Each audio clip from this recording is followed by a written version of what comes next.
Yo teman-teman semua, balik lagi di Kapia News. Masih membahas kasus Subang. Bahas apa kita hari ini? Tentunya kita akan bahas tentang sidang kemarin teman-teman, terutama untuk pernyataan Pak Mulyana yang sangat luar biasa gitu kan.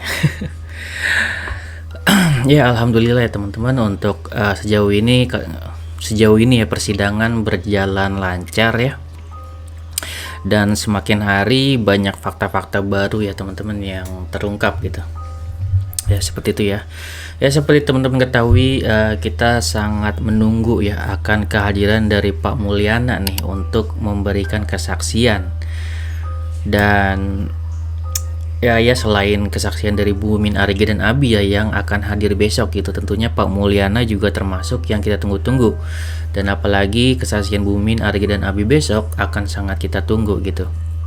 Kita sangat menunggu kesaksian dari Pak Mulyana. Karena apa? Karena kita tentunya mengharapkan ada banyak informasi ya yang bisa digali dari Pak Mulyana gitu.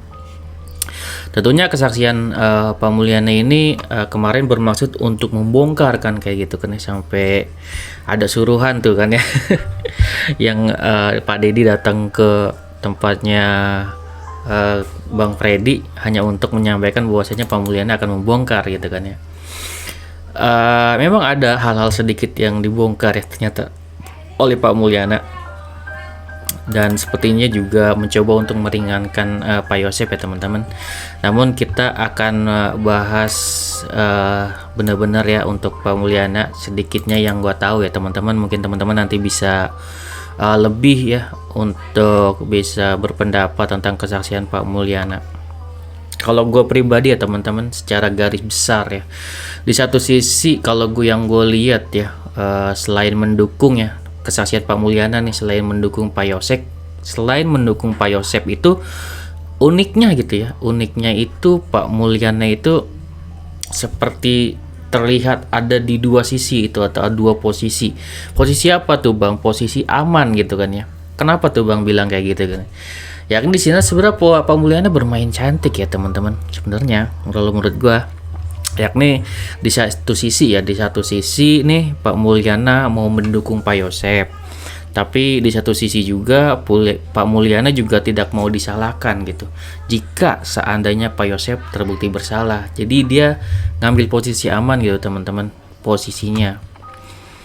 Jadi intinya di sini Pak Mulyana mencoba untuk mencari amannya saja gitu.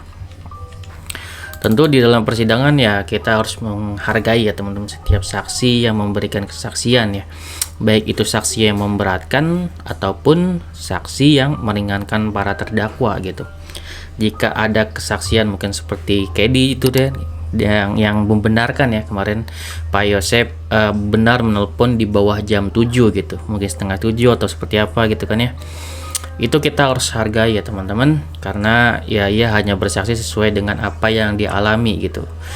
Dan kita juga harus hargai untuk saksi-saksi lainnya yang meringankan Pak Yosep. Ini kan membuktikan apa Bang? Membuktikan bahwa ya di persidangan ya Pak Yosep diperlakukan adil ya, dan berhak untuk membela dirinya gitu. Seperti itu. Namun semakin hari semakin ada fakta baru ya teman-teman kalau yang kita lihat sama-sama. Contohnya apa? Contohnya seperti CCTV tukang jok ya, yang memang belum dikalibrasi ternyata gitu kan ya. Ini semakin menguatkan kesaksian para saksi yang melihat Pak Yosep ada di TKP gitu. Di CCTV tukang jok tersebut ternyata yang benar itu ada di jam 7.50 pagi pada saat Pak Yosep tertangkap kamera gitu. Yang benarnya harusnya lebih sejam. Ya kayak gitu teman-teman. Jadi dalam kondisi tersebut, jika memang Pak Yosep bilang ke TKP jam 7.15, itu adalah sudah suatu kesalahan ya teman-teman.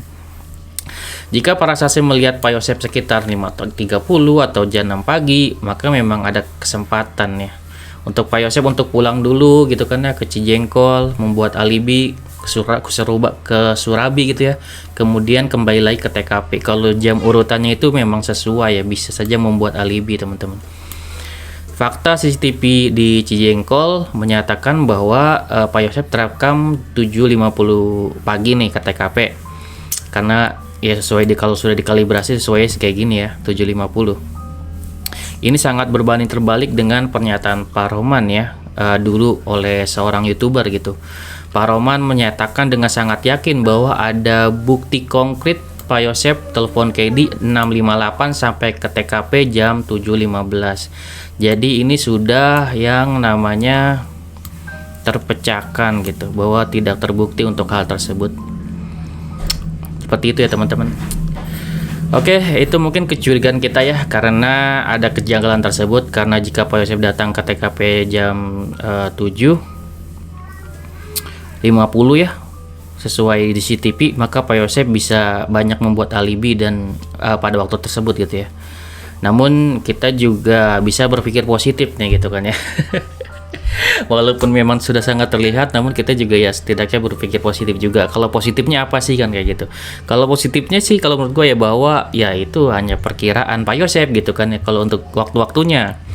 Dan paling janggalnya paling ya satu hal sih, pernyataan dulu Pak Rohman ataupun Pak Yosep ya hilap aja gitu. Ya bisa aja berkata gitu kan ya, ya itu hilap aja kayak gitu kan. Walaupun udah yakin, walaupun mengatakan sudah ada bukti konkretnya di CCTV itu jam 7.50 gitu kan ya, jalan motor ke TKP. Kembali ke kesaksian Pak Mulyana ya teman-teman untuk Pak Yosep. Pernyataan yang paling kontroversial adalah pernyataan bahwa Pak Yosep memberikan uang lelah kepada Irlan dan Karsa. Itu pernyataan tegas ya dari Pak Mulyana gitu, yakni menggunakan uang 30.400.000 tersebut digunakan 5 juta rupiah ya teman-teman untuk sebagai uang lelah katanya, itu untuk Pak Irlan dan juga Pak Karsa gitu kan, yang dimana uang itu jelas ya termasuk uang barang bukti, yang termasuk barang bukti, dan bahkan uang tersebut adalah gaji guru nih teman-teman. Wah, dia kan ngambil uang itu untuk gaji guru, namun menggunakan uang itu untuk memberikannya kepada Irlan dan Karsa gitu kan ya. Itu kan bisa jadi apa ya namanya, pernyataan Pak Mulyana ini kan tujuannya untuk memojokkan Irlan dan Karsa, namun itu juga bisa jadi juga bagian dari blunder dari Pak Mul sendiri ya, telah menyatakan hal tersebut gitu. Jadi uang tersebut yang kita ketahui adalah barang bukti berdasarkan keterangan Pak Yosep sendiri setelah menyerahkan kembali uang tersebut. Jadi pada saat uang itu kan diminta lagi nih oleh Polres kepada Pak Yosep gitu kan ya.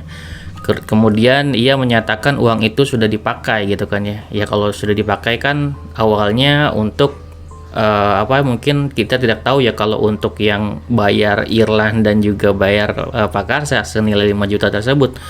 Yang kita ketahui kan itu Pak Yosep menyatakan untuk gaji pengacara. Artinya kan memang uang tersebut bukan untuk gaji guru dan sudah disalahgunakan gitu kan ya. Jadi seperti itu. Jadi salah satu berkurangnya uang tersebut untuk membayar Irlan dan Karsa dan juga membayar pengacara. Nah, seperti itu ya teman-teman. Ya kalau kita lihat dari sisi positif ya. Awalnya gue juga kan kalau lihat itu kan dari sisi kejanggalannya dan juga sisi positifnya gitu. Kalau positifnya apa bang? Misalkan gitu, ini positifnya ya anggap aja Pak Yosep ini sangat terlalu baik sama orang gitu kan ya. Sangat baik kepada kepolisian, walaupun itu memang sudah tugas kepolisian gitu, tidak bisa diberikan uang juga. Anggap aja gitu Pak Yosep sangat baik memberikan uang tersebut, walaupun di sisi lain uang tersebut memang untuk kepentingan guru sebenarnya, bukan untuk kepentingan dirinya sendiri kayak gitu. Itu salahnya banget gitu kan ya. Bahkan karena dirasa uang tersebut kurang ya, maka Pak Yosep meminta Yoris untuk cairkan dana bos dengan alasan untuk bayar pengacara. Luar biasa ya teman-teman. Dimana Yoris itu juga kebingungan pada saat itu, dalam kondisi berduka kok mikirin pengacara, bukannya sedang berkabung gitu kan ya. Mikirin acara tahlilan segala macam, Ibu Tuti dan Amel tahlilannya di situ, Pak Yosep malah mikirin masalah pengacara gitu. Sebenarnya kan pada saat itu jelas ya, di situ Pak Yosep bilang ke Yoris bahwa Pak Yosep akan dijadikan tersangka. Ia bilang sendiri seperti itu ya. Namun di sini harusnya Pak Yosep lebih memikirkan kondisi Amel ya dan juga Bu Tuti daripada memikirkan diri sendiri. Harusnya normalnya seperti itu ya teman-teman. Namun tidak normal yang dipikirkan oleh Pak Yosep. Dia hanya memikirkan pada saat itu ia perlu pengacara gitu kan ya. Dan padahal yang sangat memerlukan pengacara justru adalah kedua korban, yaitu Ibu Tuti dan Amel gitu kan ya. Harusnya seperti itu, bukan mementingkan dirinya sendiri. Jika ia yakin ia tidak bersalah, maka tanpa pengacara pun ya harusnya ia yakin gitu kan dari awal. Sama kepercayaannya dirinya sendiri ya, sebagai ayah dan juga sebagai suami ya yang ditinggalkan gitu ya. Harus seperti itu kalau menurut gue pribadi. Ya intinya kalau misalkan dari kesaksian Pak Mulyana ya teman-teman, untuk Pak Yosep itu Pak Mulyana membantu Pak Yosep untuk menekan Irlan dan Karsa. Namun kita lihat nanti ya teman-teman, apakah Irlan akan diam saja gitu kan ya, atau habis-habisan menyerang Pak Yosep gitu. Karena kalau gue lihat sih ya, Irlan ini bagaikan seorang bawahan atau kacung gitu kan ya, yang mengikuti perintah atasannya gitu ya. Tentunya dalangnya ya di balik Irlan gitu, yang harus kita ketahui siapakah yang memerintah Irlan untuk melakukan hal tersebut. Tentunya kita harus menantikan juga apa yang dikatakan Irlan nantinya, faktanya yang dikatakan oleh Irlan. Ya tentu kita nantikan nanti ya teman-teman, tentang untuk kehadiran Irlan dan juga Pak Karsa gitu kan ya. Dia juga harus benar-benar mengaku dan membongkar kasus ini gitu kan ya. Jika mereka diam saja tentunya maka mereka akan masuk jurang sendirian gitu kan ya. Rugi sendiri jika mereka tidak menyebutkan gitu kan siapa yang memerintah mereka dan apakah benar apa yang dikatakan Pak Yosep gitu kan. Tentunya kerja keras mereka sebagai kepolisian akan sirna gitu aja ya, karena kasus Subang ini gitu teman-teman. Jadi ya gue juga berharap ya untuk Irlan untuk membongkar ya. Jika Pak Yosep memang benar, maka ia harus menyatakan Pak Yosep benar. Jika Pak Yosep salah gitu ya atau bersalah, maka dia juga harus menyatakan bahwa Pak Yosep bersalah. Jadi harus tegas gitu ya untuk dirinya sendiri ya teman-teman gitu. Oke. Itulah peran Mulyana ya teman-teman dalam usaha meringankan kakaknya Yosep Hidayah. Uniknya ya dalam pernyataan Pak Mulyana adalah di satu sisi ia mencoba membela Pak Yosep, namun di sisi lain ia juga tidak mau disalahkan ya jika Yosep terbukti bersalah. Ia hanya meminta nih kepada Pak Rohman untuk mendampingi Pak Yosep, baik itu dia bersalah ataupun tidak bersalah. Pak Mulyana juga menyatakan bahwa ia tidak dekat ya dengan Pak Yosep dan jarang bertemu gitu. Dan ia juga menyatakan lebih banyak diam dan tidak bertanya banyak kepada Pak Yosep pasca setelah kejadian gitu. Jadi ini yang agak sedikit janggal ya, karena kan kita karena sedikit tidak masuk akal sebagai seorang saudara, setidaknya ya pasti banyak bertanya gitu ya tentang kejadian pembunuhan ini. Nggak mungkin hanya didiamin aja. Itu adalah suatu kejanggalan sedikit dari Pak Mulyana mengenai pernyataannya, mungkin tidak mau dikorek-korek lebih jauh gitu ya. Dan hal fakta unik lagi atas pernyataan Pak Mul adalah ia menyatakan Bu Mimin memang sempat meminta ya pada Pak Yosep agar Amel tidak menjadi bendahara gitu, atau meminta agar Amel diganti. Dan juga Pak Mul menyatakan bahwa anaknya Mimin memang pengen punya mobil juga gitu. Ya, namun untuk pernyataan ini seperti ada niat kejujuran ya dari Pak Mul untuk mengatakan hal ini. Meskipun bisa memberatkan Yosep, bisa juga meringankan ya teman-teman. Kenapa begitu Bang? Bisa memberatkan karena berarti ada motif ya dari Mimin dan anaknya jika memang nanti terbukti melakukan pembunuhan ini gitu. Bisa juga meringankan jika pernyataan ini hanya bertujuan agar yayasan tidak jatuh ke tangan Yoris. Jadi sebenarnya sangat wajar ya. Di awal kejadian Pak Mulyana bukan hanya curiga ke Pak Yosep intinya, tapi juga curiga ke Bu Mimin ya teman-teman. Jadi apakah sangat wajar jika ada kecemburuan sosial di sini, di mana mungkin ya Amel, Yoris misalkan kayak gitu, di rumahnya ada mobil, ya sangat wajar ya kalau mereka ada kecemburuan sosial ya teman-teman. Seperti itu. Nah, dan itu bisa menjadikan motif seperti itu teman-teman. Di sini mengenai Yoris ya, pada hakikatnya ya teman-teman, yayasan tersebut dengan atau tidak adanya Bu Tuti itu memang itu adalah hak Yoris ya. Kenapa kayak gitu Bang? Karena tanah dari yayasan tersebut adalah tanah dari Bu Tuti teman-teman, bukan tanah Bu Mimin ataupun tanah Pak Yosep gitu kan ya. Dan yayasan tersebut pun dibangun dengan dana pemerintah gitu. Walaupun dalam perjalanannya itu yayasan tersebut memang ada jasa ya, Bu Mimin dan Pak Yosep ada jasanya gitu kan. Namun dalam kepemilikan gitu kan, dalam kepemilikannya tetap Bu Tuti yang berhak atas yayasan tersebut. Jika ia tidak senang ya maka ia berhak untuk menutup dan menjual tanah yayasan tersebut. Jadi sangat wajar jika Bu Tuti menyerahkan ke Yoris ya teman-teman, bukan kepada Pak Yosep, yakni suami yang jelas menyakitinya juga meninggalkannya demi wanita lain, dan tidak juga untuk Bu Mimin ya dan anaknya, karena mereka tidak punya hak sama sekali gitu. Di sini juga Amel membeli mobil tentunya karena bekerja dan menerima gaji dari yayasan tersebut ya teman-teman. Andaikan pun ada hak ya dari mungkin Bu Mimin dan anaknya serta Pak Yosep adalah hak untuk bekerja di tempat tersebut. Itu pun jika Bu Tuti mengizinkan ya. Sebetulnya jika Pak Yosep tidak boros mungkin ya dan bisa bekerja dengan baik, pastinya tidak mungkin Bu Tuti dan Amel hanya memberikan uang jajan saja ya teman-teman. Pasti ada alasan yang kuat gitu. Namun kalau dari gua pribadi ya, harusnya sih Pak Yosep tetap berhak ya teman-teman untuk menerima gaji ya, setidaknya yang layak meskipun ia tidak lagi aktif gitu. Karena uang yayasan sebanyak itu rasa-rasanya sangat wajar jika terjadi kecemburuan sosial ya, meski itu di keluarga sendiri kayak gitu. Itulah cerita singkat tentang Pak Mulyana.